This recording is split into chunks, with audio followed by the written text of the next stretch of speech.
Hi dancers, today we're going to be talking about one of the most misunderstood things in ballet, and that is getting a better ballet foot or a better ballet arch. But before we get started with this video, make sure you hit the subscribe button, like, and share with a friend. As dancers, we think that getting a better foot or a better arch is about the foot itself. We do endless releves, we grab toe spacers, we have devices to stretch our feet, TheraBands, all of the above, thinking that if we hit it from all angles with our foot and ankle, then it will eventually improve. And while it's not wrong to be doing these things, a lot of the times the problem at the foot and ankle stems from something that's happening much higher.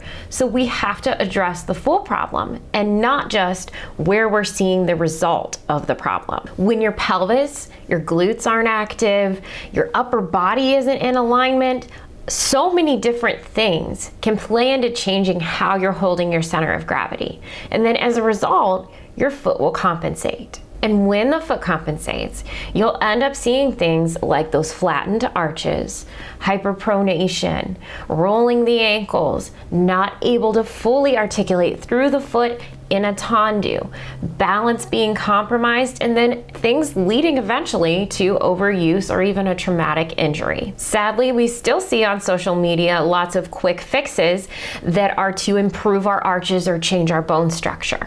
People pulling on the toes aggressively, using devices, shoving their feet under couches, or doing things that seem to create some sort of immediate or rapid change, yet actually have never been proven to do so. And while they do create the illusion of having a higher arch, oftentimes these quick fixes that are hyperfixated on your feet ignore the rest of the body, which then can create those compensation patterns. Unfortunately, we can't change the shape of our arches. We either are born with a high or a low breaking arch. However, we can do things to take that lower supported arch, build up the actual muscles that surround the foot and ankle, and work with the rest of the body to complement it, creating those beautiful ballet lines that we seek. And yes, even professional ballet companies are going to agree that this is aesthetically pleasing and ballet technically correct. Clawing the feet down and using aggressive methods to think that you're going to create a higher arch in your foot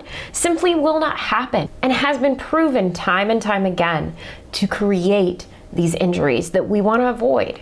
So with the proper strength, mobilization, and technique, you can gain satisfactory looking ballet lines, whether you have a high arch or a flat foot.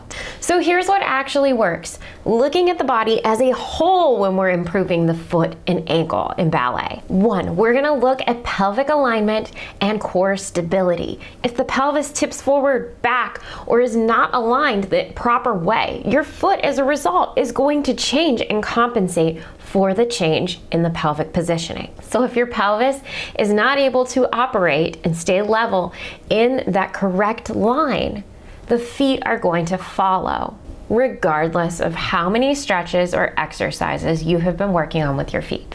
2, we're gonna look at glute activation, making sure that not only the glute max, but those deep rotators are properly firing and activating. So you're holding your turnout at your hips, not at the ankle joint. Because when we create turnout that starts at the ankle from eversion, that creates the arches to flatten on the floor, then pulling the center of gravity into a different position. When we go up in releve, try to balance, or even perform a pirouette, get on pointe shoes, all of the above are now altered with compensations because your turnout is not properly initiated from the hip. Upper body posture.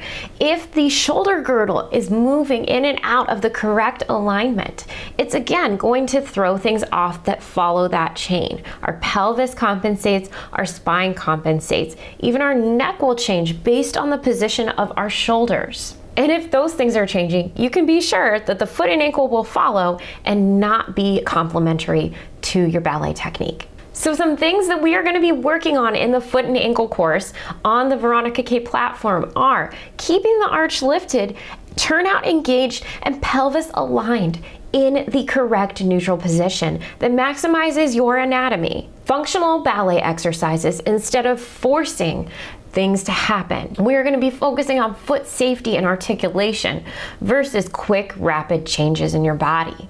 The end goal is to stay as healthy as possible so you can dance for years, not so that you can look really wonderful in this one performance and have these wonderful banana feet, and then later on, you're not going to be able to even put your shoes back on and releve. Then we're going to take those functional exercises and mobility exercises, and we're going to bring them back into your ballet technique and your ballet movements. Taking that connection between performing an exercise and then bringing it together with ballet technique is what my platform is all about. Remember, it's not about changing your foot or changing you as a dancer. It's about learning to strengthen and maximize what you have and discovering your full potential behind the movements.